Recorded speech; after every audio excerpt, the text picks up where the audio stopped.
We got a GT-R32 on the dyno today. A good example of the 700-800 horsepower range, which a lot of people are probably at. Work in the junkyard and you put implants in your arms, your robot arms. I'll play the outro music.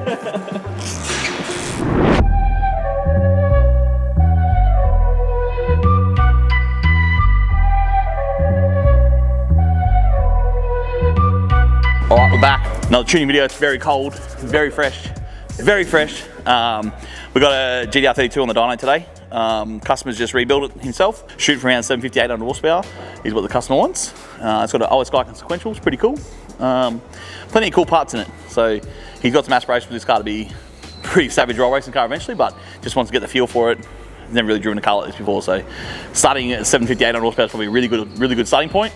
We're just going to run the car in, give it some steady state on the dyno, do the normal things we've done previously. Pretty cool car. It's a KG1 car, which is cool. So the colour, I don't know if you can get the colour on the car, but it's got some pretty nice sparkle in it, so it's pretty sparkles. The combo in it's a 2.6 litre still, G35 1050, 6-boost manifold. It's got a hyper-tune intake manifold as well. First time using some fuel tech injectors. I think they're like a 2500cc injector, so quite large, which is good for big boost, but we'll see how we go controlling it down low. Runs a Link G4 ECU. If you've got any comments or questions, put it in the comments and let us know what you want. Want more tuning content? Let us know.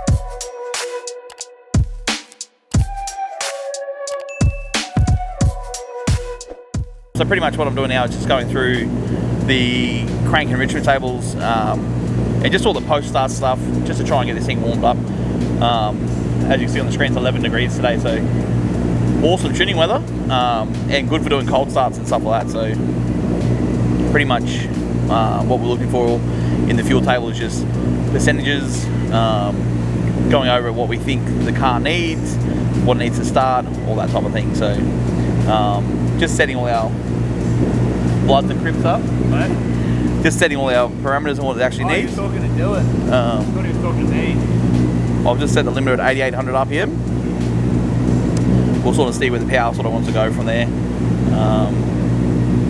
And then yeah, we can get started on the actual tune. But for the first up, we're going to warm the car up, get some temperature in it, run it in. Brand new set of rings, brand new piston, brand new combo. So we're just going to put some heat and load into the bores to try and seal those up.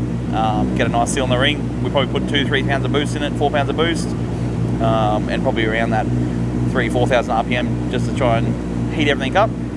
Also, we set up IAT corrections as well. So on a hotter day, we'd obviously have some hotter intake temperatures. It does run a plasma and intercooler, which is nice, so that keeps everything in check pretty well for us.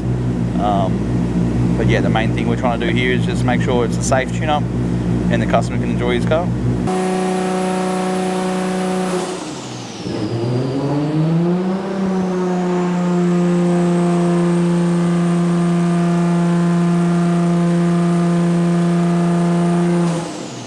Currently 12.5 degrees, we're warming up.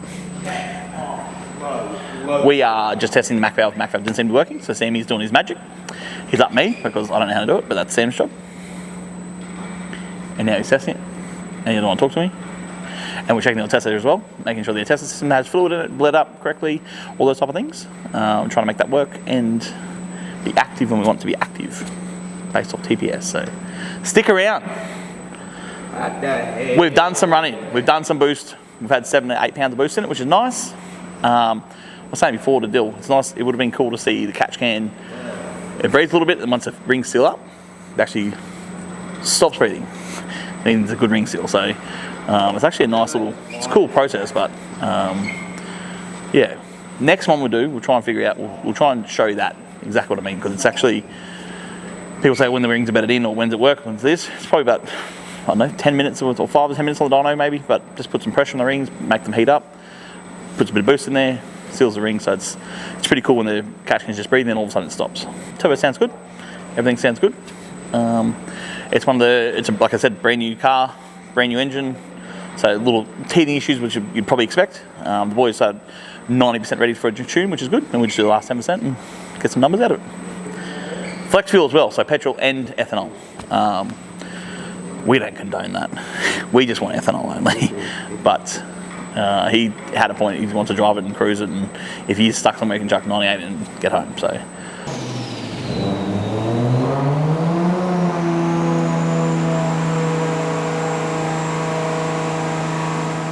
We just changed from TPS to map for tuning.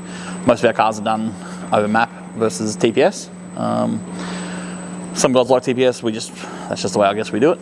So we change that around. We're just going to do a comp test on the engine just to make sure everything's healthy, everything's doing what it's supposed to do. It's a bit of a check we do prior to dynos. If it's not an engine built by us, obviously our engines are comp tested before we put them in the car and stuff like that. So just want to make sure all 6 holes are the same. A bit more of a precaution, just due to us not building it. After that, I think we'll put some fresh fuel in it, and we might start to do some power runs. If everything else looks good, we'll start with gate pressure and work our way up and go from there.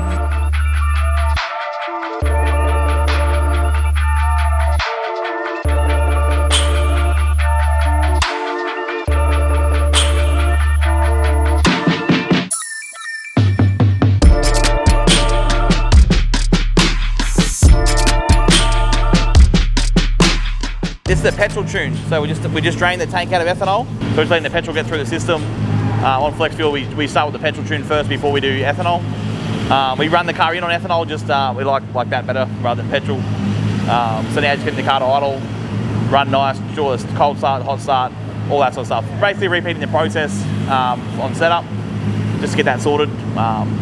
Then we'll drain the fuel out and we'll put ethanol back in. So this will be just 14 pound of boost. Pretty straightforward. Should make like 350, 400 horsepower, I think, on petrol.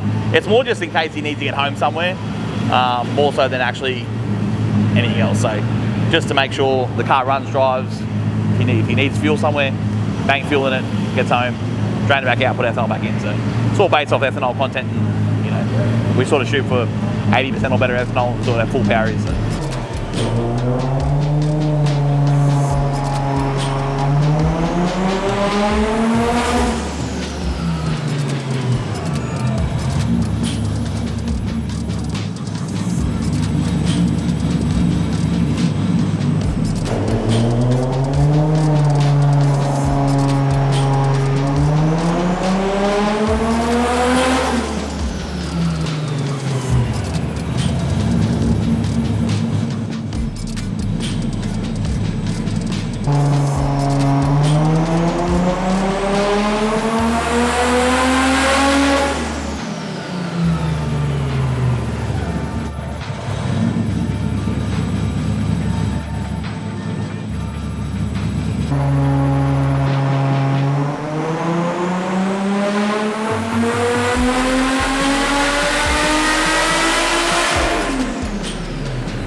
I said 450.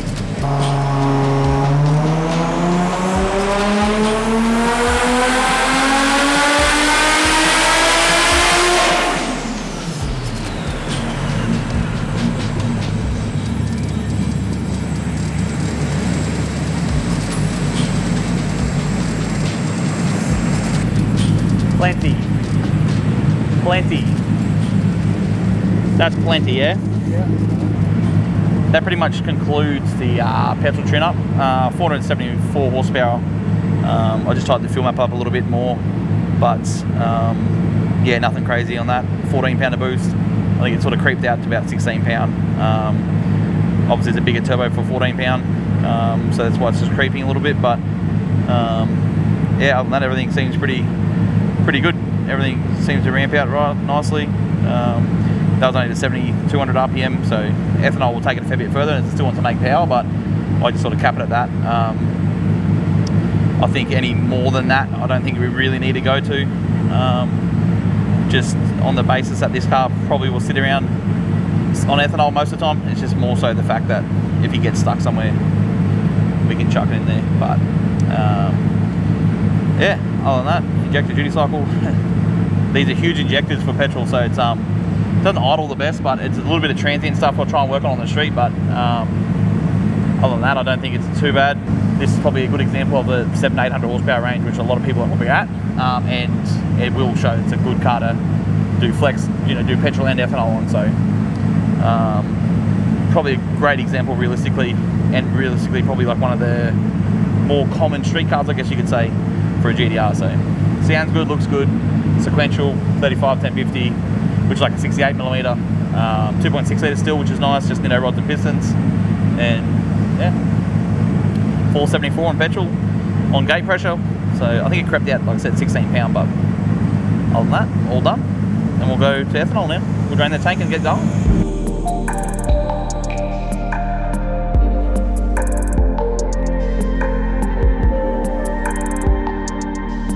So pretty much what we're doing, we're just going through setting up the target tables for ethanol. So we're storing it all to the ECU, making sure all our tables are the same. Because what we'll do, we've got the fueling correct on table 1 as such. So you've got an AFR target table for number 1 and number 2, which number 2 is going to be our ethanol tune basically. So just importing all the files, or all the inputting it all across to the table 2. So we've got the same information on both basically. We'll set up a percentage for the multi-fuel blend table where I think we'll set it probably like less than 78%, 75%, something like that. You'll start using a lot more petrol characteristics versus... I made this! Dan made that. That looked like 2468 injectors for an SR20. That's an 8-cylinder SR20.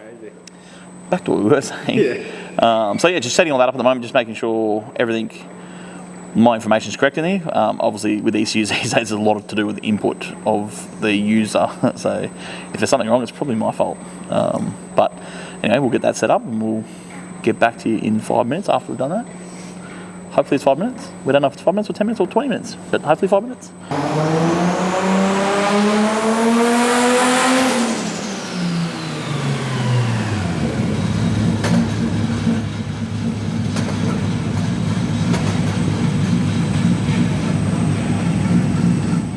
Just on the cold starts and all the tune for, I guess, starting the car in ethanol. These injectors are massive for this sort of combination. So we've just done the running tune and the 98 tune on the plugs that were in it.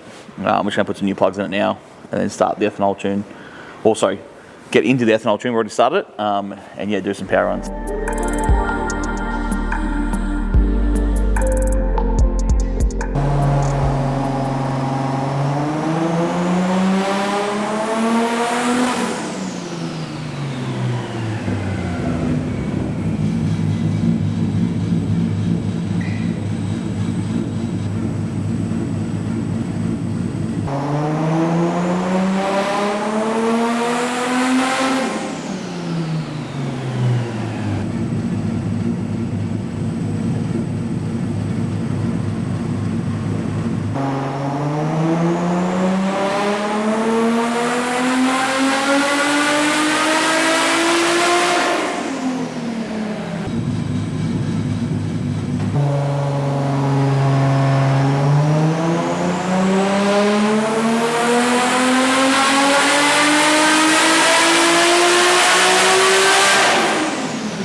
Very nice.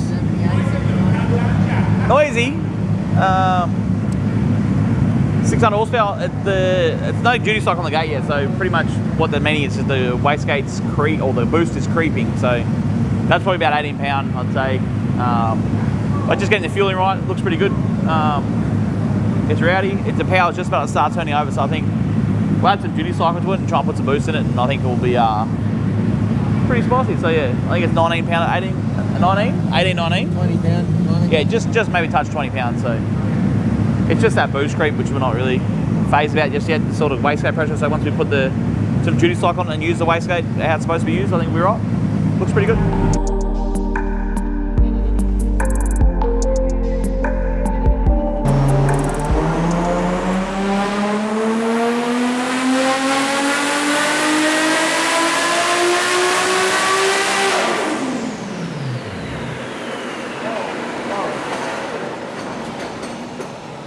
Cam's just locked up. Oh, look at the smoke coming out the fucking front of it. Yeah, dog. You reckon that's a timing button? All the cam. So, post-apocalypse, right?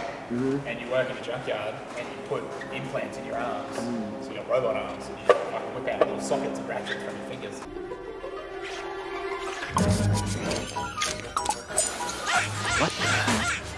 I'll fix them. I said Inspector Gadget. I'll fix He's like, you're probably too young, but there was this movie. Called Inspector Gadget. Inspector Gadget. He's fucking cool. That's Everybody it. knows him. That's it. Exactly. That's what I'm saying, but not Imagine. I got a toothpaste. Toothpaste everywhere. Toothpaste everywhere. Yeah, he's You never have the fucking the best, Snips, you know. heat gun. So you just say torch? it and then if it Hey, is, just do it. You don't have to. Take it off. All right, me. Take that gadget off. now just stick your hand in Yeah, there. grab your hand, take it out. Yeah. You got this? Yeah. Hand. This ratchet's coming. Rip the covers off. She tight? It's pretty tight. Oh, fuck it. That's right. You can't even move it. That's fucking tight. Locked in position. I'll play the outro music. Why is my GT-R a guitar? I don't think I've ever seen a time about that. I'm too young. That can be stuff you can put on there. That's it for the Zilla 32 at the moment. Went 664, 665 I think it was on 22 pound. Great power, great results.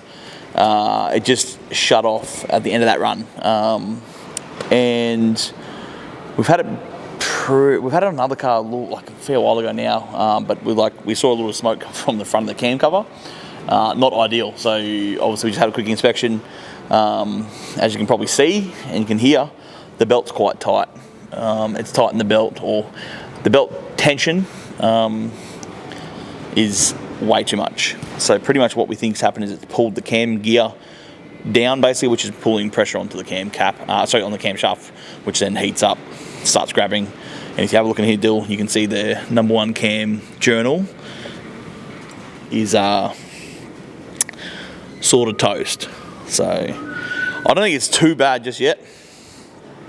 Obviously if the car was running on the street and you didn't stop, you didn't feel it, you'd have the down like running down, but because on the dyno the clutch is in and it sort of stops pretty quickly.